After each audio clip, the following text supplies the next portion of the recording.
নেপালে এখন অনেক মানুষ যাচ্ছে ট্যুরিজমের জন্য। এটা নিয়ে আমরা আলোচনা করছি যে কিভাবে নেপালে আরো বাংলাদেশি টুরিস্টকে পাঠানো যায়।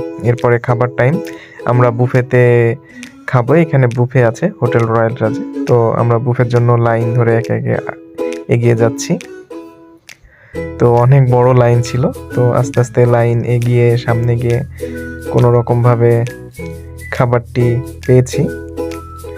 তো এই খাবার পরে আমরা ডেজার্টের কিছু আইটেম ছিল সেটি আনতে যাব। 2টি ডেজার্ট তো এনে একবারে খেতে বসলাম। এখন বাজে 8:21। প্রোগ্রাম শেষ। খাওয়া দাওয়ার পরে প্রোগ্রামটা একদম শেষ হয়ে যাবে। তো প্রথমেই রোজ দিয়ে শুরু করলাম, এরপরে সবটা আস্তে আস্তে খেয়ে শেষ করলাম। তো এই তো এখন প্রোগ্রাম শেষ, এখন ব্যাক করব বাসার দিকে। ধন্যবাদ সবাইকে।